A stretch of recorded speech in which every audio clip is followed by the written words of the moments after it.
ఇక్కడ కూర్చున్న ప్రతి ఒక్కరము కూడా దేవుని చేత ఆశీర్వదింపబడాలని చెప్పేసి ఎదురు చూసేవారమే కదా, అవునా కదా? అందరికీ కూడా ఏం కావాలి? ఆశీర్వాదం కావాలి. అది దేవుని యొద్ద నుంచి మనకి ఎలా వస్తుంది అనే విషయం గురించి ధ్యానం చేస్తూ వెళుతున్నప్పుడు మనకి చాలా స్పష్టంగా అర్థమవుతుంది. ఆశీర్వాదం అనేది ఊరికనే రాదు. మొట్టమొదటిగా గమనించాల్సింది, ఆశీర్వాదం అనేది ఊరికనే రాదు. ఆశీర్వదింపబడాలంటే మనం చేయాల్సినవి కొన్ని ఉన్నాయి. ఇప్పుడు మనకి ప్రతి నెల డబ్బు కావాలంటే ఏం చేయాలి? చెట్లు నాటితే వస్తాయా? చెట్లు నాటితే వస్తాయి, కానీ కొన్ని టైం పడుతుంది. ప్రతి చెట్టు కూడా మనకి ఏమిస్తుంది? ఇస్తుంది కదా. కొన్ని కలప కోసం నాటితే వస్తుంది, కొన్నిటిని మంచి వుడ్, టేక్ వుడ్ కానీ, రోజ్ వుడ్ కానీ, ఇంకా రకరకాల వుడ్ ఉంటాయి. ఇవి వెంటనే రావు, కానీ వాటిని కాపాడుకొని కొన్ని సంవత్సరాల పాటు ఒక సమయం వచ్చినప్పుడు దాన్ని నరికి అమ్మితే వస్తాయి. కొన్ని ఫ్రూట్స్ ఇచ్చే చెట్లు ఉంటాయి, వాటిని కూడా నాటాలి. నాటి మనం సంరక్షించినప్పుడు వస్తాయి. హల్లెలూయా, హల్లెలూయా.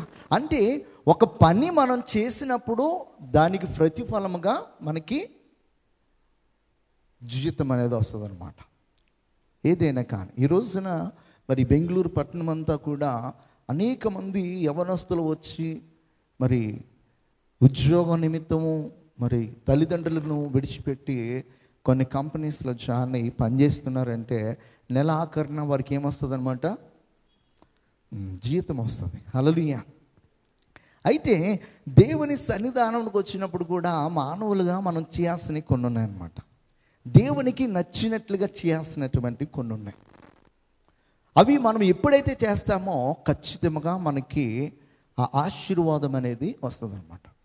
మొట్టమొదటిగా మనము చేయాల్సినటువంటి కార్యం ఏంటంటే, మొట్టమొదటిగా మనం చేయాల్సింది, దేవుడు మనలను ఎక్కడికి వెళ్ళమంటున్నాడో అక్కడికి వెళ్ళాం. దేవుడు మనలను ఎక్కడికి వెళ్ళమంటున్నాడో అక్కడికి వెళ్ళాం. అంటే దేవుడు ఒక స్థలాన్ని మనకి నిర్ణయించినప్పుడు ఆ స్థలంలో ఉండటానికి ఇష్టపడాలి. ఒకవేళ అక్కడ నీకు కంఫర్ట్ లేకపోయినా, ఒకవేళ నీకు అక్కడ ఇరుకైనా, ఇబ్బంది అయినా, ఆటంకం ఎదురైనా కూడా, ఒకవేళ ఫైనాన్షియల్ క్రైసిస్, ఆర్థికపరమైన ఇబ్బందులు ఎదురైనా కూడా నీవు ఆ స్థలంలో ఉండటానికి ఇష్టపడితే, ఎందుకంటే దేవుడు చెప్పాడు గనక ఆ స్థలంలో ఉండమని. ఆ స్థలంలో నీవు ఉన్నట్లయితే నీ ప్రతి అవసరతను తీర్చడానికి దేవుడు ఏం చేస్తాడనమాట? నీ దగ్గరికే నీ అవసరతను తీర్చడానికి దేవుడు ఎవరో కొన్ని పంపిస్తాడనమాట. ఎవరో కొన్ని పంపిస్తాడు. ఇప్పుడు ఏలియా ప్రార్థన చేస్తున్నప్పుడు ఎన్ని సంవత్సరాలు ఆ దేశంలో కరువు వచ్చింది? 3.5 సంవత్సరాలు. ఈ 3.5 సంవత్సరాలు కొన్ని పశువుల మందలు చనిపోయాయి, కొంతమంది ఆహార లేమితో చనిపోయిన వారు ఉన్నారు. కానీ ఈ 3.5 సంవత్సరాలు ఏలియాకి ఏ పూటైనా ఆహారము కొదువుగా ఉన్నట్లుగా బైబిల్ గ్రంథంలో ఎక్కడైనా ఉందా? ఏలియా ప్రజల్లో ఉన్నాడా? ప్రజలకు దూరంగా ఉన్నాడా? ప్రజలకు దూరంగా ఉన్నాడు. ప్రజలకు దూరంగా ఉంటే, దూరంగా మరి దాక్కున్నటువంటి ఏలియా యొద్దకి దేవుడు ఎవరిని పంపించాడన్నమాట? కాకోలముల చేత ఆహారాన్ని పంపించాడన్నమాట. ఎక్కడైనా కాకి ఆహారం తీసుకొస్తుందా? మన చేతిలో ఉన్న ఆహారాన్ని ఎత్తుకుపోతుందా? మన చేతిలో ఉన్న ఆహారాన్ని ఎత్తుకుపోతుంది. ఇది సర్వసాధారణంగా విలేజ్లో ఉన్న వాళ్ళకైతే ప్రతి ఒక్కరికి ఎక్స్పీరియన్స్ అవుతుంది. సిటీలో ఎక్కడ కాకులు కనపడవు కనుక ఇక్కడ కాకుల్ని చూడడమే చాలా అరుదుగా కనపడతాయి ఇక్కడ. అయితే పల్లెటూర్లు అనుకో, పొద్దుటే మనం లేపేవి అవి ఏవి? కాకులే లేపుతాయి. ఆ కాకులకి ఏంటి వాటి యొక్క నేచర్ అంటే, మన దగ్గర ఉన్నది ఎత్తుకుని వెళ్ళడమే దాని నేచర్. అయితే అలాంటి కాకోలముల చేత ఏలియాకు ఆకలిని తీర్చడానికి దేవుడు ఏం చేశాడనమాట? ప్రతి ఉదయము సాయంకాలము మరి మాంసపు మొక్కను తీసుకుని వచ్చే, రొట్టెని తీసుకుని వచ్చే విధంగా దేవుడు చేశాడు. ప్రతిరోజు కూడా ఈయన గారు ఏం తింటా ఉన్నాడనమాట, రాజుల భోజనాన్ని తింటా ఉన్నాడు. నిజం చెప్పాలంటే కరువులో ఎవరమ్మా రోజు నాన్ వెజ్ వండుకునేది? ఎవరు వండుకుంటారు? ఈ కాకి ఎక్కడి నుంచి తీసుకొస్తుంది అనమాట, మంచి ధనవంతుల ఇళ్లలోంచి తీసుకుని వస్తుంది. ఎవరి కోసం అంటే ఏలియా కోసం. అంటే దేవుడు చెప్పినప్పుడు, దేవుడు ఉండమన్నప్పుడు మనము ఆ స్థలంలో ఉంటే ఆ స్థలానికి మన కోసం ఏం చేస్తాడనమాట, మన అవసరతను తీర్చడానికి దేవుడు పంపిస్తాడు. హల్లెలూయా. 2014లో దేవుడు నాతో చెప్పినటువంటి మాట ఇదే. ఏమనంటే బెంగళూరుని విడిచిపెట్టేసి నేను వెళ్ళిపోదామని చెప్పేసి 3 సార్లు ట్రై చేశాను. దేవుడు పిలుచుకున్నాడు సేవ పరిచర్య కోసము అని చెప్పేసి నన్ను అట్రాక్ట్ చేయడానికి. నేను ఎక్కడైతే ఏ సంఘానికి నుంచి వచ్చానో ఆ సంఘ సేవకుడు కూడా నన్ను కోరుకున్నాను, నువ్వు వచ్చి నేను చూసుకుంటానని చెప్పేసి హైదరాబాద్. ఇంకొక సేవకుని ద్వారా నన్ను ఆత్మీయ స్థితిలో నడిపించినటువంటి మా సంఘ కాపరి ద్వారా ఇంకొక పెద్ద సంఘం నుంచి ఒక ఇన్విటేషన్ వచ్చింది. ఈ 2 కూడా చాలా అట్రాక్టివ్గా ఉన్నాయి నాకు. అదేమో చాలా పెద్ద సంఘము, 1000 మంది ఉండే సంఘము. ఇది హైదరాబాద్లో ఉండే సంఘము, మంచి సంఘమే, కానీ మనలాగా కొంచెం తక్కువ మంది ఉంటారు, ఒక 30 మెంబర్స్ అట్లా ఉంటారు. కానీ అందరూ కూడా సాఫ్ట్వేర్ ఇంజనీర్స్, అందరూ కూడా యవనస్తులు. అయితే ఆ అన్న చాలా మంచి పరిచర్య చేస్తారన్నమాట. అయితే 2 రమ్మన్నారు, కానీ దేవుడు ఏమన్నాడంటే నువ్వు ఏడికి పోవద్దు, ఇక్కడే ఉండాలి, నువ్వు ఎక్కడికి పోవద్దు, ఇక్కడే ఉండని చెప్పాడు. అటు జాబ్ విడిచిపెట్టి ఇటు ఎక్కడికి వెళ్ళకోకుండా, ఇటు సొంత పరిచయం లేకోకుండా ఉండాలంటే ఎన్ని రకాల ఆలోచనలు వస్తాయి? ప్రభువా రెండేళ్ళ కట్టాలి, ప్రతి నెల నా పోషణకి ఎలాగా, ఇంట్లో వాళ్ళని నేను ప్రతి నెల నేను అడగలేనే అని చెప్పేసి నేను మదన పడుతున్న సమయంలో దేవుడు మరి నన్ను ఆత్మీయంగా నడిపించినటువంటి సేవకురాల ద్వారా అదే ప్రవచనము, నిన్ను అక్కడే ఉండమంటున్నాడు దేవుడు. నువ్వు ఆ స్థలంలోనే ఉండు, ఆ స్థలంలోనే నిన్ను సేవకునిగా అభిషేకించుకుంటాను, ఆ స్థలంలోనే నేను సేవకునిగా ట్రైనింగ్ ఇప్పించుకుంటాను, ఆ స్థలంలోనే నేను నా సేవ ఆరంభించేటట్లుగా అక్కడ సంఘాన్ని కట్టే విధంగా దేవుడు నడిపించబోతున్నాడు అని చెప్పేసి 3 విషయాలు చెప్పింది. ఈ 3 విషయాలు కూడా దేవుడు నాకు ఒక సంఘానికి వెళ్తున్నప్పుడు ఆ సేవకురాలు నన్ను సేవకునిగా ప్రతిష్ఠించాను. ఆ ప్రతిష్ఠించే కార్యక్రమం కూడా 5-6 పాస్టర్స్ తోటి జరిగింది, చాలా గ్రాండ్గా. అది జరిగిన కొన్ని నెలలకి నేను ఇక్కడే బెంగళూరులో న్యూ లైఫ్ బైబిల్ కాలేజ్ అని ఆ కాలేజ్లో ఎండి చేయడం జరిగింది. అది జాయిన్ అయిన ఒక 2 నెలల్లోనే నేను సొంతంగా మినిస్ట్రీ స్టార్ట్ చేయడం జరిగింది. హల్లెలూయా. అంటే ఈ మాటలనే నేను ఎందుకు చెప్తున్నానంటే, దేవుడు ఉండమన్న స్థలంలో నేను ఉంటే, దేవుడు వెళ్ళమన్న ప్రాంతానికి మనం వెళితే అక్కడ ఏ ప్రాబ్లం వచ్చినా కూడా చూసుకునే బాధ్యత ఎవరిదనమాట? దేవునిది, నీది కాదు, నాది కాదు. ఆయన చెప్పినట్లుగా మనం చేయకోకుండా మన సొంత ఆలోచన చేత మనం నడిపింపబడి ఇక్కడైతే బాగుంటుంది, ఇక్కడైతే నాకు అన్నీ కూడా కంఫర్ట్గా ఉంటాయని చెప్పేసి మనం వెళ్ళామా, దానివల్ల వచ్చే ప్రాబ్లమ్స్ అన్నీ కూడా ఎవరు ఫేస్ చేయాలన్నమాట? మనమే ఫేస్ చేయాలి. అబ్రహాము తన సహోదరుడు కుమారుడైనటువంటి లోతు వారి యొక్క పశువుల మందలు ఎక్కువైపోతున్నప్పుడు పశువుల కాపర్ల మధ్య ఏమొచ్చిందనమాట? గొడవ వచ్చింది, కొట్లాట్లు వచ్చినప్పుడు అబ్రహాము చాయిస్ ఎవరికి ఇచ్చాడనమాట? లోతుకి ఇచ్చి నీవు తూర్పు వైపుకి వెళ్తే నేను పడమర వైపుకి వెళ్తాను, ఒకవేళ నువ్వు పడమర వైపుకి వెళ్తే నేను తూర్పు వైపుకి వెళ్తాను అన్న ఇదిలో అబ్రహాము లోతుకి చాయిస్ ఇచ్చాడు.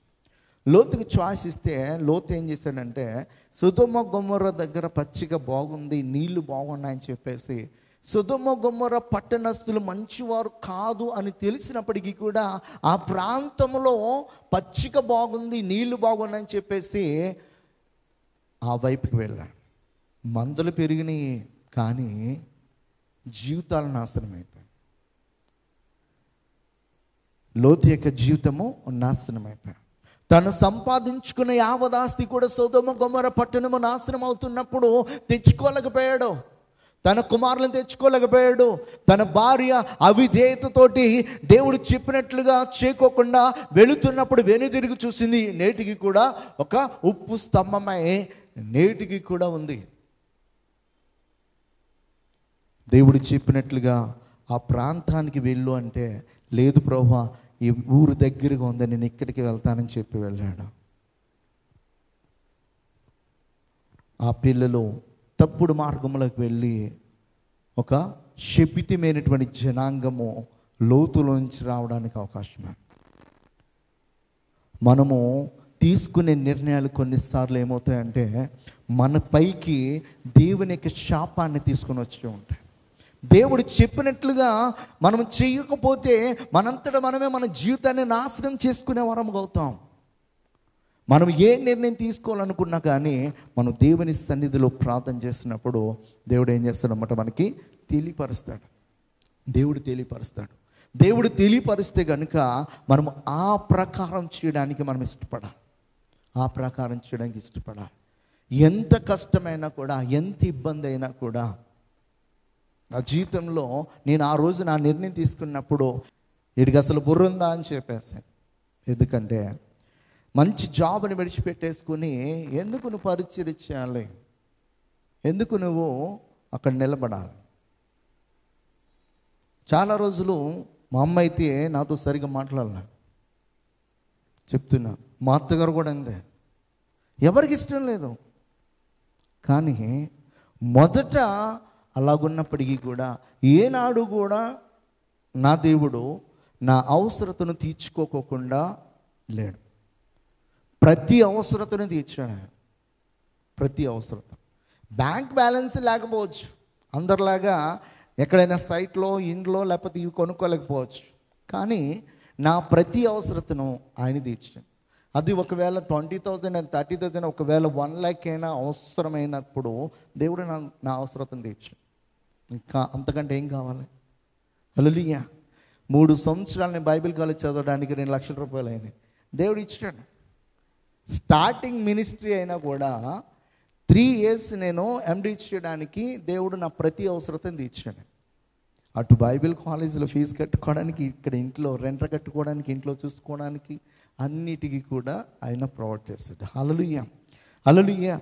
దేవుడు చెప్పినట్లుగా మనం చేస్తే ఈస్ గుడ్ ప్రొవైడర్.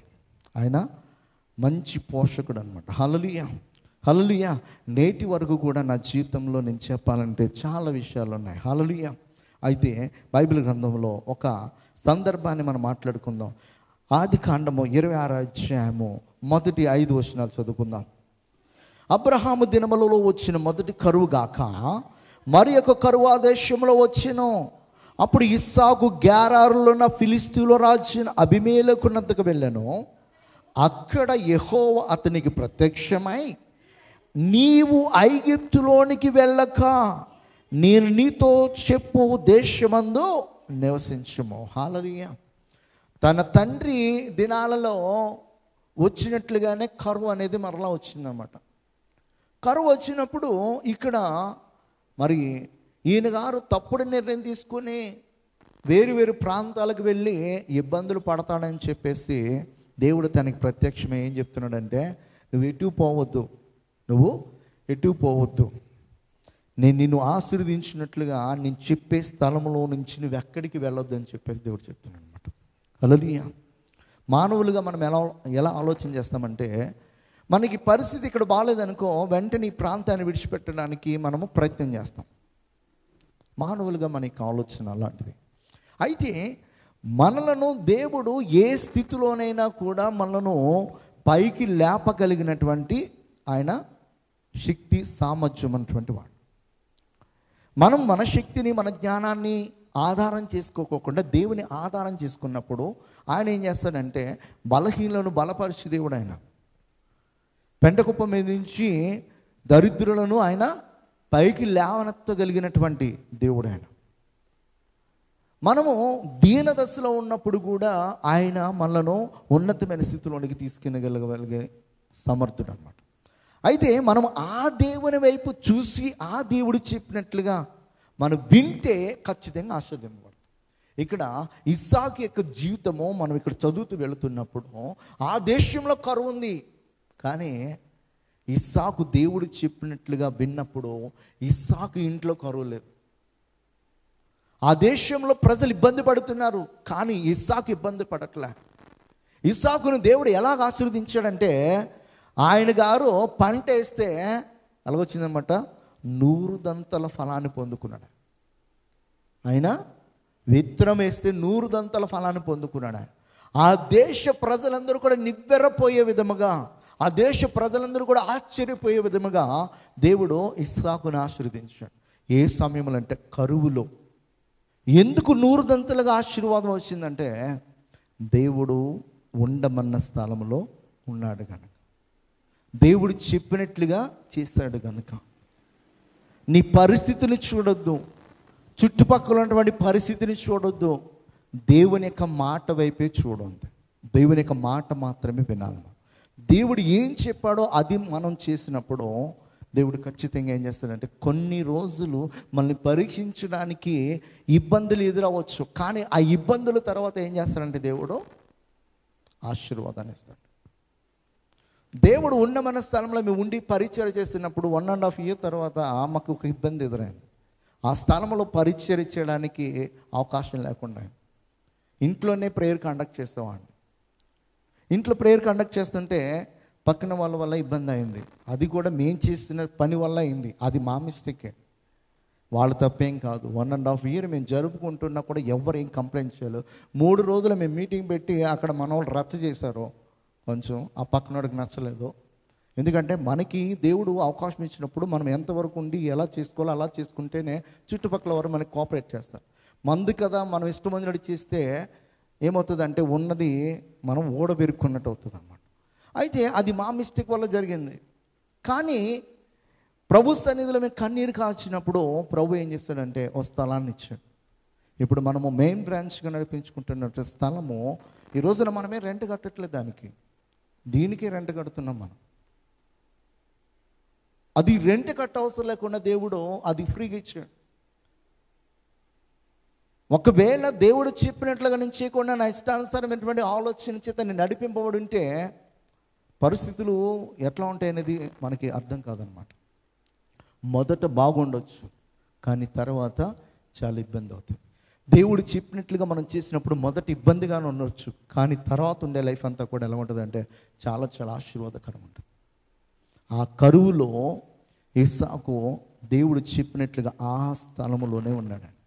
ఆ స్థలములోనే ఉన్నప్పుడు దేవుడు తనని దీవించడం మొదలుపెట్టాడు, ఆశీర్వదించడం మొదలుపెట్టాడు. ఇక్కడ ఉన్నటువంటి ఆ ప్రజలు కూడా ఆశ్చర్యపోయే విధముగా దేవుడు ఆశీర్వదించడం మొదలుపెట్టాడు. హల్లెలూయా, హల్లెలూయా. ఒక ఇన్సిడెంట్ మనం చదువుకుందాం. రూతు రాసినటువంటి గ్రంథంలో మరి 1వ అధ్యాయము 1వ వచనంలో ఒక మాట ఉంటుంది. న్యాయాధిపతులు ఏలిన దినములలో దేశములో కరువు కలుగగా యూదా బెత్లెహేము నుండి ఒక మనుషుడు తన భార్యను తన 2 కుమారుల వెంట పెట్టుకుని మోయాబు దేశమున కాపురముండుటకు వెళ్ళను.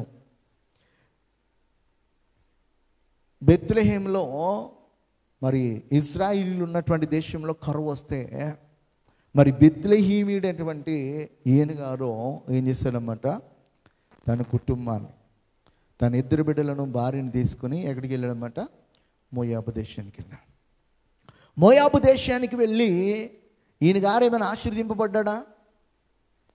ఆశీర్వదింపబడ్డా. దేవుడు ఉన్నటువంటి స్థలంలోనే కరువు వస్తే దేవుని యొక్క స్థలాన్ని విడిచిపెట్టి అన్యజనులటువంటి స్థలంలోనికి వెళ్ళాడు. ఆ స్థలంలో ఆశీర్వాదానికి బదులుగా ఏమైందంటే కుటుంబంలో తలగా ఉన్నటువంటి యజమానుడు చనిపోయాడు. పెళ్ళిడికి వచ్చి పెళ్ళిళ్ళు అయినటువంటి 2 కుమారులు కూడా చనిపోయారు. అంటే 3 మగవాళ్ళు చనిపోయారు, ఇంకా 3 ఆడవాళ్ళు మాత్రమే మిగిలారు. Naomi, Ruth, Orpah. ఈ ముగ్గురు మాత్రమే మిగిలారు. మగవాళ్ళు ఎవరు కూడా మిగిలిన. అంటే దేవుడు చెప్పినట్లుగా మనం చేయకపోతే మనము మన కళ్ళకు నచ్చినది చేయడానికి, ఇక్కడ బాగుంటుంది, ఇక్కడ నాకు అనుకూలంగా ఉంటుంది, ఇక్కడికి వెళ్తే నేను చాలా ఉన్నతమైన స్థితిలోనికి వెళ్తానని చెప్పేసి మన కళ్ళకు నచ్చిన దాన్ని చేయడానికి మనం వెళ్ళినప్పుడు కొన్ని సందర్భాల్లో చాలా చాలా దుఃఖం అనేది మనము ఎదుర్కొంటాం, చాలా అవమానాలు ఎదుర్కొంటాం. ఇక్కడ ఈ కుటుంబం అంతా కూడా చిన్న భిన్నమైపోయింది. ఎప్పటి వరకు చిన్న భిన్నమైపోయిందంటే మరలా దేవుడున్న స్థలంలోనికి వచ్చినప్పుడు మాత్రమే వారు దీవించబడ్డారు. హల్లెలూయా. ఇక్కడ మన సింబాలిక్గా మనం తెలుసుకోవాల్సింది ఏంటంటే, దేవుడు చెప్పిన స్థలం అంటే దేవుడు ఉండే స్థలము. దేవుడు చెప్పకోకుండా మనం వెళ్ళే స్థలం ఏంటంటే మనము మన సొంత నిర్ణయం తీసుకుని వెళ్తున్నాం కనుక అక్కడ ఆ దేవుని యొక్క ఆశీర్వాదం కానీ, ఆ దేవుని యొక్క కనుదృష్టి కానీ మనపై పడదు. ఎప్పటి వరకు పడదంటే మరలా మన తప్పు మనం తెలుసుకుని మరలా తిరిగి ఆ దేవుని పాదాల ఎద్దుకు వచ్చేంత వరకు కూడా. నయోమి ఆ రూతుని తీసుకుని మరలా బెత్లెహేముకు వచ్చింది. మరలా దేవుడు కనికరిస్తున్నాడు, ఇక్కడ అందరికీ కూడా మరలా సమృద్ధిగా ఆహారం దొరుకుతుందని చెప్పేసి వినినప్పుడు తను ఒక్కతే వెళ్దాం అనుకుంది. కానీ మరి ఓర్ప ముద్దు పెట్టుకుని వెళ్ళిపోయింది. కానీ రూత్ అయితే నువ్వెక్కడుంటే నేను అక్కడే ఉంటాను, నువ్వు ఏ దేవుని ఆరాధిస్తావో నేను ఆ దేవుని ఆరాధిస్తాను, నువ్వు ఎక్కడ చనిపోయి పాతి పెట్టబడతావో ఆ ప్రక్క సమాధిలో నేనుండాలి, ఆ స్థలంలో నేనుండాలి, నా బాడీ ఉండాలి అని చెప్పేసి విశ్వాసంతో తన అత్తతో వెళ్ళింది కనుక 3 బారిపోయిన రూతు జీవితాన్ని దేవుడు మరలా చిగురింపజేస్తాడు. ఎంత ఇదిగా ఆయన చిగురింపజేస్తాడంటే యేసుక్రీస్తు వంశావళిలోనికి వచ్చినటువంటి అన్యురాలన్నమాట. యేసుక్రీస్తు యొక్క వంశావళిలోనికి వచ్చినటువంటి అన్యురాలు అంత ఇదిగా దేవుడు ఆశీర్వదించాడు. నువ్వు దేవుని యొక్క స్థలాన్ని విడిచిపెట్టకూడదు, దేవుడు చెప్పినటువంటి ప్రాంతాన్ని విడిచిపెట్టకూడదు. చాలామంది నేను చూస్తాను ఇక్కడికి వచ్చి కొన్నిసార్లు వాళ్ళు ఏం చెప్తారు, దేవుడు ఈ స్థలానికి వెళ్ళమన్నాడు, ఈ సంఘానికి వెళ్ళమన్నాడు అని చెప్తారు, బాగుంటుంది. కానీ కొన్ని రోజుల తర్వాత ఏమవుతుంది కానీ ఆ స్థలాన్ని విడిచిపెడతారు. 2 కారణాలు ఉంటాయి. ఒకటి, వాళ్ళు బాగా ఆశీర్వదింపబడిన తర్వాత. 2, ఏదైనా సేవకుడు వాళ్ళని సరి చేయడానికి ఏదైనా మాట అంటే దాన్ని తట్టుకోలేక వెళ్ళిపోతారు. ఈ 2 విషయాలు. ఇకంతే, ఇక వీటి నుంచి ఏముండదు. ఇంకా ఒక సేవకుడు నేను గద్దించి బుద్ధి చెప్పినప్పుడు దాన్ని యాక్సెప్ట్ చేయకోకుండా నీ సొంత నిర్ణయం తీసుకుని వెళ్ళిపోతే ఎన్ని రోజులు నువ్వు ఆశీర్వాదం చేత నింపబడతావు? ఒకవేళ దేవుడు ఈ స్థానానికి వచ్చిన తర్వాత ఆశీర్వదింపబడిన తర్వాత ఈ సేవకుని ఈ సంఘంతో నాకేంటి పని అని చెప్పేసి వెళ్ళిపోతే ఎన్ని రోజులు ఆశీర్వాదం నీ మీద నిలుస్తుంది? దేవుడు ఉండమన్న స్థలంలో మనం ఉంటే మొదట కష్టాలు రావచ్చు, నిందలు రావచ్చు, అవమానాలు రావచ్చు. ఖచ్చితంగా ఒక రోజున మనం అనేకులకు ఆశీర్వాదకరంగా మార్చబడతాం. హల్లెలూయా, హల్లెలూయా. అనేకులు మన యొద్దకు వస్తారు సహాయం కోసము. అనేకులకు మనమే ఏం చేస్తారన్నమాట, పోషకులుగా మార్చబడతాం దేవుడు ఉండమన్న స్థలంలో ఉంటే. హల్లెలూయా. ఇక్కడ ఇస్సాకు దేవుడు చెప్పినట్లుగా ఆ స్థలంలోనే ఉండటానికి ఇష్టపడ్డాడు. కీర్తనకారుడు ఒక మాట అంటాడు, ఏమనంటే 37వ అధ్యాయంలో 3వ వచనంలో, యెహోవా యందు నమ్మిక ఉంచి మేలు చేయము, దేశమందు నివసించి సత్యమును అనుసరించుము. హల్లెలూయా. ఇక్కడ మనము దేవుడు చెప్పినట్లుగా చేయాలంటే మనకి దేవుడు మనతో మాట్లాడిన మాట ఏముండాలన్నమాట, మనకి నమ్మకం ఉండాలి. నమ్మకం అన్నది, నమ్మకం లేకుండా మనము ఏ పని కూడా చేయలేం. మరి ఇస్సాకు దేవుని యొక్క మాట విన్నప్పుడు ఆ మాట ప్రకారము ఆ స్థలంలోనే ఉన్నాడు. ఆ మాట ప్రకారము ఆ స్థలంలో ఉండి విత్తనాలు వేయడానికి ఇష్టపడ్డాడు. ఆ స్థలంలో ఉండటానికి తను సరైన నిర్ణయం తీసుకుని ఆ దేవుని మాట ప్రకారం నడుస్తూ ఉన్నాడు. హల్లెలూయా. దేవుని సన్నిధానంకి వచ్చినప్పుడు మనం మొట్టమొదటిగా నేర్చుకోవాల్సింది ఏంటంటే ఆ రోజున దేవుడు మనతో మాట్లాడుతున్న మాటను సరిగ్గా వినాలి. ఎంత సరిగ్గా వినాలంటే చాలా శ్రద్ధగా వినాలంట. దేవుని సన్నిధానంలో మనం చాలా శ్రద్ధ కలిగి వినాలి.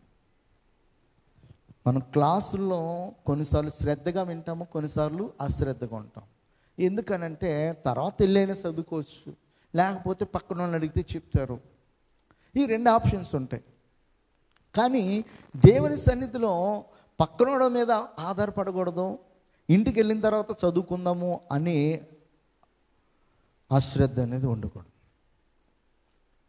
దేవుడు మనతో మాట్లాడుతున్నప్పుడు శ్రద్ధగా వినిన దాన్ని మనం హృదయమైన పలక మీద రాసుకుని దాన్ని ఆచరణ పెట్టగలగాలి. వినాలి, హృదయంలో రాసుకోవాలి, దాని ప్రకారం మనము జీవించాలి. ఈ 3 మనం చేయగలిగితే ఖచ్చితంగా మన పైకి ఏమొస్తుంది అనమాట, దేవుని యొక్క ఆశీర్వాదం అనేది వస్తుంది. హల్లెలూయా. వినినప్పుడు మన హృదయం మీద రాసుకోవాలంటే వినిన మాట యందు మనకి విశ్వాసం ఉండాలి. వినిన మాట యందు మనకి విశ్వాసం ఉండాలి. అందుకే కీర్తనకారుడు ఒక చోట అంటాడు, ఏమనంటే యెహోవా యందు నమ్మిక ఉంచువాడంట కదలక నిత్యము నిలిచి సియోను కొండ వెల ఉంటాడని చెప్తాడు 125వ కీర్తనలో. అంటే మనము నమ్మిక ఉంచాలి. నమ్మిక ఉంచినప్పుడు ఆ స్థలంలో ఉన్నప్పుడు మనల్ని ఎవరు కూడా పెకలించలేరు. ఆ దేశంలో నువ్వు పరవాసిగా ఉండని చెప్పాడు ఇస్సాకుతోటి. ఆ దేశంలో పరవాసిగానే ఉంటున్నాడు. కానీ రాజులు సైతం కూడా తను గుర్తించదగినట్లుగా దేవుడు ఏం చేస్తున్నాడు అనమాట, ఇస్సాకుని ఆశీర్వదిస్తా అన్నాడు. తన మీదకు వస్తున్న ఆశీర్వాదాన్ని రాజు సైతం కూడా గుర్తిస్తున్నాడు. మనలను దేవుడు తలగా ఉంచుతాడు కానీ తోక ఉంచడు. మనం ఎలా ఉంటామంటే కొండ మీద కట్టబడిన పట్టణం వల్ల ఉంటాం కానీ మరుగు చేయబడినటువంటి వారముగా ఉండం. దేవుడు ఆ స్థితికి తీసుకొస్తాడు. ఎప్పుడంటే దేవుడు ఉండమన్న స్థలంలో ఉన్నప్పుడు, దేవుడు మనతో మాట్లాడిన మాట ప్రకారం మనం చేస్తూ ఉన్నప్పుడు, ఆ మాట ప్రకారం మనం జీవిస్తున్నప్పుడు దేవుడు ఏం చేస్తాడంటే ఖచ్చితంగా ఆశీర్వదిస్తాడు. దేవుని యొక్క మాట విని కూడా మన సొంత నిర్ణయాలు తీసుకొని మన ఇష్టానుసారంగా పోయినప్పుడు మన కర్మకు మనమే బాధ్యులం అవుతాం. అది దేవుని మీద నింద వేయకూడదు. ఒకవేళ దేవుని యొక్క మాట విని మనం దేవునితో నడుస్తున్నప్పుడు ఏదైనా కష్టం వచ్చినప్పుడు, ఏంటి ప్రభువా నువ్వే కదా నన్ను వెళ్ళమని చెప్పింది, ఎందుకు ఈ సమస్య వచ్చిందని చెప్పేసి దేవుడిని ఏం చేయొచ్చు అనమాట, ప్రశ్నించవచ్చు. హల్లెలూయా, హల్లెలూయా. ఆ ప్రశ్నకు దేవుడు సమాధానం ఇస్తాడు. కనుక మనము దేవుని మాట యందు మనము నమ్మిక ఉంచాలి. 26వ అధ్యాయంలో ఇప్పుడు 3వ వచనంలో చెప్తాడు, ఈ దేశమందు పరవాసివై ఉండుమో నేను నీకు తోడై ఉండి నిన్ను ఆశీర్వదించేదని చెప్తాడు. అక్కడ ఏమని చెప్తున్నాడు, అక్కడ ఈ దేశమందు పరవాసివై ఉండవచ్చు. ఆ దేశం ఈయనకి స్వాస్థ్యంగా ఇవ్వలేదు. ఇంకా అబ్రహాముతో చెప్పాడు దేవుడు, ఈ దేశాన్ని మీకు స్వాస్థ్యంగా ఇస్తున్నాడని. అబ్రహాము జీవితాంతం కూడా అక్కడ ఎలా ఉన్నాడన్నమాట, పరదేశిగానే ఉన్నాడు. ఇస్సాకు కూడా పరదేశిగానే ఉన్నాడు. యాకోబు కూడా పరదేశిగానే. ఇజ్రాయిలు 430 సంవత్సరాలు కూడా పరదేశిగానే. అంతే. వాళ్ళు ఐగుప్తుకి వెళ్ళిపోయారు. ఐగుప్తు నుంచి ఎప్పుడైతే దేవుడు వాళ్ళని బయటికి తీసుకుని వచ్చాడో 40 సంవత్సరాల తర్వాత వన్ ఆఫ్టర్ వన్ ఒక్కొక్క ప్రాంతాన్ని వాళ్ళు స్వాధీనపరుచుకుంటూ వచ్చారు. ఇంకనూ ఫుల్ ఫ్లెడ్జ్డ్గా అవ్వలేదు. అది తెలుసా మీకు? దేవుడు అంటే యెహోవా ఏం చెప్పాడంటే, అసలు ఈ యొక్క దేశ సరిహద్దులను చూడు అంటాడు, నువ్వు లెక్కించి అంటాడు, వెడల్పు పొడిగా ఎంత ఉందో లెక్కించి ఈ స్థలం అంతా నీకు ఇస్తున్నాను అంటాడు. ఇంకొక మాట కూడా చెప్పాడు ఆయన, నువ్వు అడుగు పెట్టే స్థలము నీకు ఇస్తానని చెప్పాడు. హల్లెలూయా. కానీ ఇజ్రాయేలీలు ఇంకా కంప్లీట్గా స్వాధీనపరచుకోలేదు. ఎందుకు స్వాధీనపరచుకోలేదంటే దేవుడు చెప్పినట్లుగా 100% చేయకపోవడం. మొట్టమొదటి రోజు అయిన సౌలు అమాలేకీయులను మొత్తం నాశరించి అన్నాడు. అక్కడ చిన్న బిడ్డలను చూడొద్దు, ముసలోళ్ళని చూడొద్దు, ఆడవాళ్ళని చూడొద్దు, పశువులను చూడొద్దు, అన్నిటినీ కూడా ఏం చేయమన్నాడు ఆయన, నాశనం చేయమన్నాడు. కానీ సౌలు అన్నిటిని నాశనం చేశాడా? కొవ్విన వాటిని, బలిసిన వాటిని, మంచుకున్న వాటిని తెచ్చి తన కాంపౌండ్లో పెట్టుకొని సమూయేలు ప్రవక్త వస్తే, యెహోవా నీకు ఆజ్ఞాపించినట్లుగా చేసావా సౌలా అంటే, చేసేసాను ఏమంటున్నాడు ఆయన, చేసేసాను. మరి నీ కాంపౌండ్లో అరుస్తున్న ఆ యొక్క పశువుల సంగతి ఏంటి అంటే అప్పుడు చెప్తున్నాడు, యెహోవాకు బలి అర్పణ చేద్దామని చెప్పి మంచి కొవ్విన వాటిని తీసుకొచ్చు. అంతే, పోయింది. దేవుని యొక్క ఆజ్ఞను ఎప్పుడైతే మనం అతిక్రమిస్తామో దానివల్ల ఏమొస్తుంది అనమాట, మనకి ఆజ్ఞ అతిక్రమమే పాపము, పాపం వల్ల వచ్చి జీతము మరణము. దురాశ అంట ఏమవుతుందంట, గర్భము దాల్చి పాపాన్ని అది పరిపక్వమై ఏం చేస్తుంది అనమాట. ఈయనకి ఆ దురాశ వచ్చింది. ఆ పశువుల మందలు నీకెందుకు, దేవుడు ఏం చెప్పాడో, మొత్తం నాశించి ఆ ప్రాంతం నీదవుతుంది. ఇప్పటికీ కూడా వాళ్ళ శత్రువులు మిగిలి ఉన్నారంటే కారణం ఏంటంటే ఆజ్ఞను వాళ్ళు శిరస వహించలేరు. దేవుడు కంప్లీట్గా రిమూవ్ చేయంటే కంప్లీట్గా రిమూవ్ చేయాల్సిందే. దేవుడు ఈ ఉదయకాల సమయంలో మనతో మాట్లాడుతున్నప్పుడు నీ పాప జీవితాన్ని నీకు మరి నాకు అడ్డు వస్తున్న వాటి అన్నిటిని కూడా తీసివేసే అంటే తీసివేసుకో అంతే. కొన్నిటిని బ్యాలెన్స్ ఉంచుకోకూడదు. కొన్నిటి బ్యాలెన్స్ ఉంచుకున్నప్పుడు అవి ఏం చేస్తాయంటే ముద్రతాయి అన్నమాట. తర్వాత మన శరీరంలో ఎక్కడైనా చిన్న రోగం ఉంటే దానికి ముందు అయిపోతే ఏమవుతుంది, పర్వాలేదులే మిగతా రోగాలని నయమైపోయినాయి కదా, ఇది ఒకటి ఏం చేస్తుంది అని చెప్పేసి వదిలేస్తే ఆ ఒక్కటి ఏమవుతుంది అన్నమాట, స్లోగా మన బాడీని వీక్ చేస్తూ ఉంటుంది. ఒక్కటే ముదురుతుంది. ఆ ముదిరిన తర్వాత ఏమవుతుంది అంటే మన శరీరం అంతటినీ కూడా అది కంట్రోల్ని తీసుకుని వస్తాం. దేవుడు యెహోవా ఎందుకు చెప్పాడంటే అమాలేకీయులు అన్న వాళ్ళు చాలా దుర్మార్గులు. అన్నాం నీ ప్రజలు ఐగుప్తు దేశాల నుంచి వస్తున్నప్పుడు వాళ్ళు సహాయం చేయడానికి బదులుగా వాళ్ళతో యుద్ధం చేసినటువంటి వాళ్ళు కనుక ఆ రోజే నేను కంప్లీట్గా రిమూవ్ చేద్దాం అనుకున్నాను, కానీ కుదరలేదు. ఈరోజు నువ్వు చేయాల్సిన పని ఏంటంటే వాళ్ళలో ఎవరు కూడా ఉండటానికి వీల్లేదు, పశువుల మందలతో సహా ఎవరు కూడా ఉండటానికి వీల్లేదు. కంప్లీట్గా వాళ్ళని డిస్ట్రాయ్ చేయమని చెప్తే కొన్నిటిని బ్యాలెన్స్గా వదిలేసి వచ్చాడు. దేవుని యొక్క మాట ఏందో మనము ముందు నమ్మిక ఉంచి ఆయన ఆజ్ఞానుసారంగా మనం చేయాలి. హల్లెలూయా, హల్లెలూయా. ఈయన గారు అదే దేశంలో ఉన్నాడు, అక్కడే ఉన్నాడు. అక్కడే ఉండి దేవుడు చెప్పినట్లుగా విత్తనం వేసినప్పుడు దేవుడు తన్ని ఆశీర్వదించిన విధానం మనం చూడొచ్చు. హల్లెలూయా, హల్లెలూయా.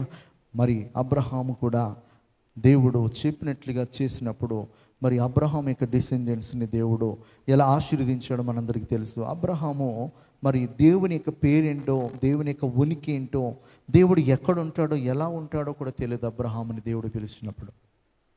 కానీ అబ్రహాము ఆ దేవుని యొక్క స్వరాన్ని విని ఏం చేశాడనమాట, నమ్మాడు. అబ్రహాం యొక్క సమయంలో యెహోవా అనే నామకరణం కూడా తెలియదు ఎవరికి, అబ్రహాముకి. ఆయన పిలుస్తున్న దేవుని పేరేంటో తెలియదు, ఆయన ఎలా ఉంటాడో తెలియదు, అసలు ఏ ప్రజలు ఆయన ఆరాధిస్తున్నారో కూడా తెలియదు. కానీ అలాంటి దినంలో కూడా అబ్రహాము ఆ దేవుని పట్ల ఏముంచాడనమాట, విశ్వాసం ఉంచాడు. అబ్రహాం యొక్క డిసెండెంట్స్ అంటే ఎవరైతే యేసుక్రీస్తునందు విశ్వాసం ఉంచున్నారో వారందరూ కూడా అబ్రహాం యొక్క కుమారులు కుమార్తెలుగా పిలువబడతాం. దేవుడు నిన్ను నన్ను కూడా అలాంటి ఉన్నతమైన స్థితిలోనే దేవుడు చూడాలనుకుంటున్నాడు. హల్లెలూయా. కనుక మొట్టమొదటిగా మనం చేయాల్సింది ఏంటనమాట, ఆయన ఉండమన్న స్థలంలో ఉండాలి. ఇప్పుడు 5వ వచనం చదువుదాం. ఏలయనగా అబ్రహాము నా మాట విని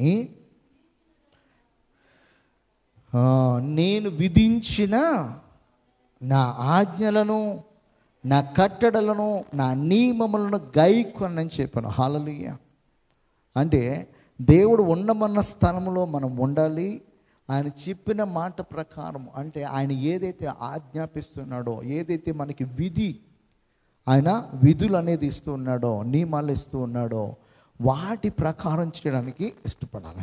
మనము దేవుని యొక్క వాక్యాన్ని వినేసి వెళ్ళిపోవడం కాదు, విని వాటి ప్రకారం ఏం చేయాలన్నమాట, జీవించాలి. ప్రభు అని పిలిచి ప్రతి ఒక్కడు కూడా పరలోక రాజ్యానికి చేరడంట. ఎవరు చేరుతారు?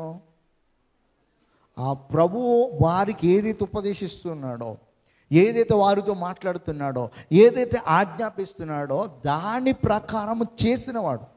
దేవుని యొక్క వాక్యాన్ని విని ఎప్పటికీ కూడా చీకోకుండా అలాగే ఉండే వాళ్ళపైన దేవుడికి కూడా అదే అభిప్రాయం వస్తుంది.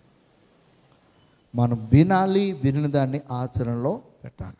అబ్రహాము నమ్మి తన స్వజనమును తన ఊరిని విడిచిపెట్టి బయలుదేరాడు. అందరూ అడుగుతూ ఉన్నారు, ఎక్కడికి పోతున్నావు?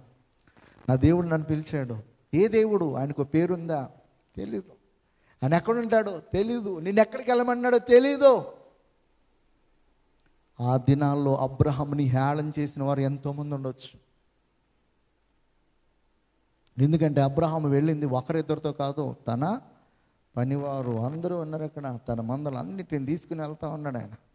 అబ్రహాం ఒక్కసారి కదిలితే 1000 మంది కదులుతారనమాట. అంతమంది ఉన్నారు ఆయనకి. ఆయన ఏమి సింగిల్ పర్సన్ ఏం కాదు అక్కడ. ఆయన కదులుతూ ఉంటే 1000 మంది కదులుతారు. ఈ 1000 మంది వెళ్తూ ఉంటే, ఏంట్రా బాబు మీరు అందరు కదిలి వెళ్తున్నారు, ఎక్కడికి వెళ్తున్నారు అని 100 మంది ప్రశ్నిస్తారు. ఆ 100 మందికి కూడా ఎలాంటి సమాధానం చెప్పి ఉంటాడో ఆలోచించండి. ఈరోజు మన ఇంట్లో వాళ్ళకి ఒక్కరికి చెప్పుకోవడానికే మనకి చాలా కష్టపడుతూ ఉంటాం. దేవుని నమ్ముకున్నందుకు ఇంట్లో వాళ్ళు చాలా ప్రశ్నలు వేస్తారు, బయట వేస్తూ ఉంటారు. వీరికి సమాధానం చెప్పుకోవడానికి చాలా సతమతం అవుతూ ఉంటాం. ఈరోజు నా దేవుడికి తెలుసు, దేవుని పేరు తెలుసు, దేవుడు చేసిన త్యాగం ఏంటో తెలుసు. ఇన్ని తెలిసినా కూడా మనము మన బంధువుల ముందు చెప్పుకోవడానికి భయపడతాము, దిగులు పడతాం, చింతపడతాం, వేదన చెందుతాం. చెప్పాలా వద్దా, మాట్లాడాలా వద్దా, అసలు ప్రభుని అంగీకరించి అని చెప్తే వీళ్ళ రియాక్షన్ ఎలాగుంటుందో, ఎన్ని ప్రశ్నలు ఉంటాయి మనకి. ఎందుకంటే మనం ఇంకను ఆ ప్రభుని రుచి చూసి ఎరిగితే మనం నిలబడతాం. యెహోవా ఉత్తముడు అనే రుచి చూసి మనము తెలుసుకోవాలంట. మనం ఎవరి ముందు భయపడాల్సిన పని లేదు. ఎందుకంటే మనం ఆయన యందు విశ్వాసం ఉంచాలి. ఆ మాటను మనము నమ్మాలి. ఆ మాట ప్రకారం చేయడానికి ఇష్టపడి మనం ముందుకు వెళ్తే రేపటి దినాన్న మనల్ని కాదనుకున్న వారందరూ కూడా మన కాళ్ళ దగ్గరికి వస్తారు. హల్లెలూయా, హల్లెలూయా. నేనైతే నమ్ముతున్నాను, ఒకప్పుడు ఎవరైతే ఇష్టపడలేదో వాళ్ళే దేవుడు స్లోగా కొంచెం ఆశీర్వదిస్తున్నప్పుడు వాళ్ళకి అర్థమవుతుంది. వాళ్ళు ఏమనుకున్నారంటే 1-2 సంవత్సరాల తర్వాత వీడు ఖచ్చితంగా విడిచిపెట్టేసి మరలా సాఫ్ట్వేర్ సైడ్ వెళ్తాడు అనుకున్నారు. ఇప్పటికి 10 years అయిపోతుంది. 2014 ఈ యొక్క October 25th వస్తే కరెక్ట్గా 10 years అయిపోతుంది. 10 years దేవుడు నన్ను నడిపిస్తూ వచ్చాడు. హల్లెలూయా, హల్లెలూయా. ఆయనకి అసాధ్యమైనది ఏదీ లేదు, సాధ్యం కానివాడు ఏదీ లేదు. ఈరోజు నిన్ను వెలివేసినటువంటి వారు, నిన్ను కాదనుకుని వెళ్ళిపోయినటువంటి వారు, రేపటిది నీ అవసరత కొరకు నీ దగ్గరికే నీ అవసరం వాళ్ళకి కలుగుతుంది, ఖచ్చితంగా కలుగుతుంది. నీ దగ్గరకు వచ్చి నేను చేసిన తప్పని చెప్పి ఒప్పుకొని నీ సహాయం కోరుకుంటారు. వస్తుంది ఆ సమయాన్ని దేవుడు మనకిస్తాడు. ఎప్పుడో తెలుసా? దేవుని యొక్క మాట ప్రకారం మనం చేస్తున్నప్పుడు, దేవుని మాట ప్రకారం మనం జీవిస్తున్నప్పుడు. హల్లెలూయా, హల్లెలూయా. అబ్రహాము దేవుని మాట ప్రకారం చేశాడు. దేవుడు అబ్రహాముకి వాగ్దానం చేసినట్లుగానే ఆ వాగ్దాన దేశాన్ని వారి యొక్క పిల్లలకు దేవుడు ఇవ్వడం జరిగింది. ద్వితీయోపదేశకాండం 1:10 ఈ విధంగా, మీ దేవుడైన యెహోవా మిమ్మును విస్తరింప చేస్తున్న గనుక నేడు మీరు ఆకాశ నక్షత్రం వలె విస్తరించున్నారని చెప్తాడనమాట. హల్లెలూయా. మీ దేవుడైన యెహోవా మిమ్మును విస్తరింప చేసాను గనుక నేడు అని చెప్తున్నాడు. నేడు మీరు ఆకాశ నక్షత్రాల వలె విస్తరించున్నారని చెప్పేసి ద్వితీయోపదేశకాండంలో చెప్తున్నాడు. ఒక్కడే కానీ ఇప్పుడు ఎంతమంది అయ్యారన్నమాట వాళ్ళు? ఈ వచనం రాసే సమయానికి కొన్ని లక్షల మంది అయ్యారు. ఒక్కడే కొన్ని లక్షల మంది ప్రజలు. ఒక్కడిగానే ఈ బెంగళూరు ప్రాంతంలో వచ్చి ఉండొచ్చు, కానీ దేవుడు చెప్పినట్లుగా దేవుడు ఉండమన్న స్థలంలో నువ్వు ఉంటే ఆ ఒక్కడిని దేవుడు ఎలా చేస్తాడన్నమాట? ఒక్కడే 1000 మంది అగునని చెప్తున్నాడు. నీకు అనేకులను సహకారులుగా మారుస్తాడు. అనేకులు నీ యొద్దకు వచ్చి నీ సహాయం కోరుకుంటారు. అలాంటి స్థితిలోనే దేవుడు ఉంచుతాడు. కానీ దేవుడు మనల్ని ఎప్పుడు కూడా దిగజారిపోయిన వారుగా ఉంచుతాడు. ఆయన ఒకరి యొద్దకు వెళ్ళి చీచాపేవారుగా దేవుడు ఉంచుతాడు. నేను నా ప్రసంగాలు ఎప్పుడు కూడా మనీ కోసం అనేది ఎక్కడ కూడా ఎప్పుడు ఉండదు. అసలు ఈ 10 సంవత్సరాల కాలంలో ఒక్కడు కూడా చెప్పరు. అసలు డబ్బు కోసం ఏనాడు కూడా నేను ప్రసంగం చేయలేను. ఎందుకంటే నన్ను పిలిచినటువంటి దేవుడు ప్రతి అవసరతను ఏం చేస్తాడన్నమాట? తీరుస్తాడు ఆయన. ఎందుకంటే ఆయన పని నేను చేసేది, నా పని కాదు కదా. సో నేను ఆయన పని చేస్తున్నప్పుడు జీతం ఎవరు ఇస్తారు? ఆయన ఇస్తారు. ఆయన ఎలాగైనా ఇస్తాడు ఆయన. హల్లెలూయా. కనుక మన నమ్మకస్తులుగా ఉండి చేస్తే దేవుడు ప్రతి అవసరతను దేవుడు తీరుస్తాడు. అరణ్యంలో 40 సంవత్సరాలు ఇజ్రాయేల్ ప్రజలు నడిపిస్తున్నప్పుడు మరి ఏ డబ్బుతోటి ఇజ్రాయేల్ ప్రజలను పోషించడం మోషే? ఏ బంగారంతో పోషించడం మోషే? ఏ వెండితో పోషించాడు? 40 సంవత్సరాల్లో ఐగుప్తు దేశము నుంచి కానానికి వెళుతున్న సమయంలో ప్రతి అక్కరను ఎవరు తీర్చారన్నమాట? దేవుడే తీర్చాడు. హల్లెలూయా. హల్లెలూయా. నమ్మి నీ యొక్క జీవితాన్ని దేవునికి సమర్పించి నడుస్తున్నప్పుడు ఆ రోజు నుంచి నీ జర్నీ స్టార్ట్ అవుతుంది. ఆ రోజు నుంచి నీ జర్నీలో నీ యొక్క ప్రత్యేక అవసరత ఎవరిదిగా మార్చబడుతుంది అంటే దేవుడు అటువంటి యెహోవాదిగా మార్చబడుతుంది, యేసుక్రీస్తుదిగా మార్చబడుతుంది. ఆయన తీరుస్తాడు. ఆయన నీ ప్రతి అవసరతను ఆయన తీరుస్తాడు. ఆయన నీ అక్కర్లన్నిటిని కూడా తీర్చగలిగినటువంటి సమర్థుడు ఆయన. కనుక దేనికి కూడా మనము చింతించుకోకుండా మనము ముందుకు సాగాలి. హల్లెలూయా. ద్వితీయోపదేశకాండం 13:4 చెప్పు, మీరు మీ దేవుడైన యెహోవాకు లోబడి ఆయనకే భయపడి ఆయన ఆజ్ఞలను అనుసరించి ఆయన మాట విని ఆయనను సేవించి ఆయన హత్తుకొని ఉండవలను. ఆయన హత్తుకొని ఉండాలంట మనము.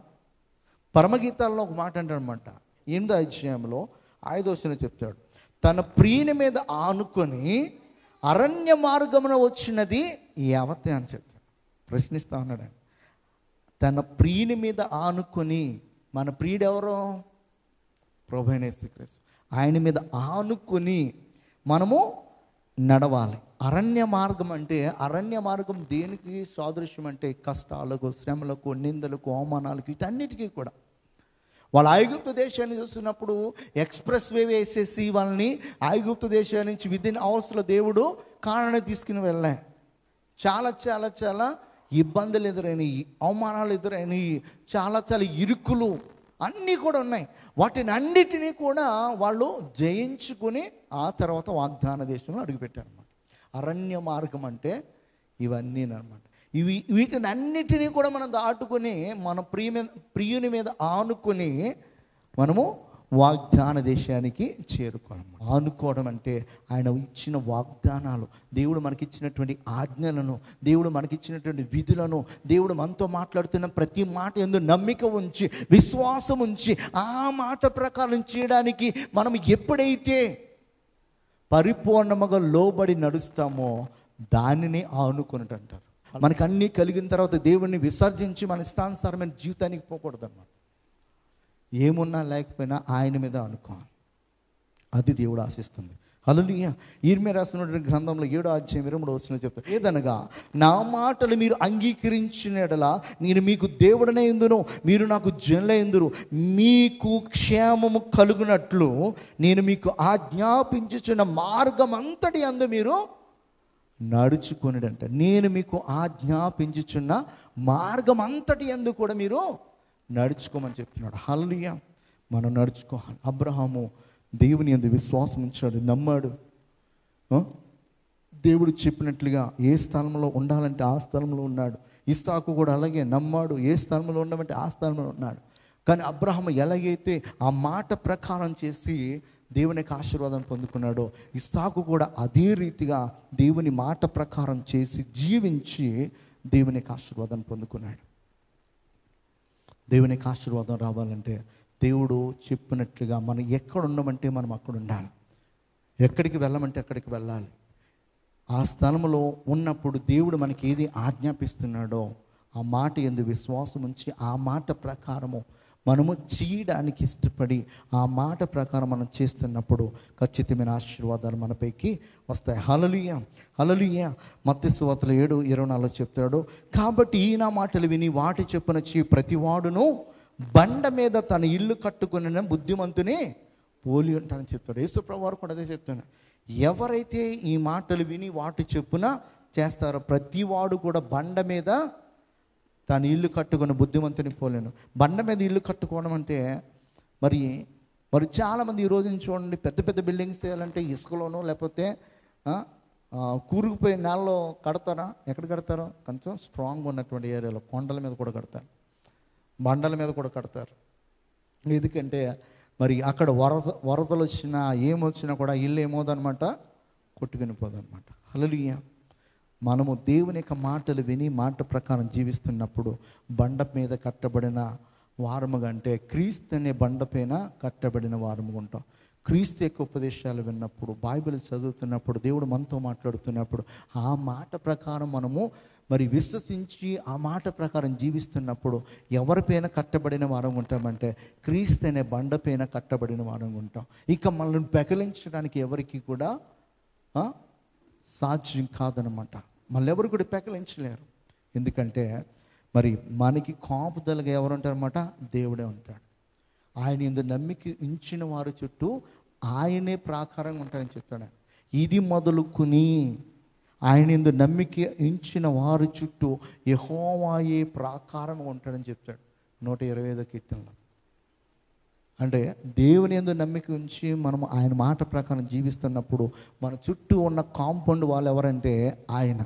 దావీదు అది నమ్మడు గనుక యెహోవా నా కాపరి, నాకు లేమి కలుగుదు అంటాడు. ఇంకా కొన్ని మాటలు ఏం చెప్తాడంటే నువ్వు నాకు ఎత్తైన కోట అంటాడు. నువ్వు నాకు ఎత్తైన కోట అంటే ఈ కోటను దాటి ఎవడు కూడా రాలేడు లోపలికి అని చెప్తున్నాడు. హల్లెలూయా. అంటే మన విశ్వాసం అలాంటిది అవ్వాలి, మన నమ్మిక అలాంటిది అవ్వాలి. మనము ఆయన మాట నమ్మి విశ్వసించి నడవడం అనేది మనం చేసినప్పుడు దేవుడు మన జీవితంలో చాలా చాలా అద్భుత కార్యాలు చేస్తాడు. అటువంటి కృప దేవుడు మనకు అనుగ్రహించును గాక.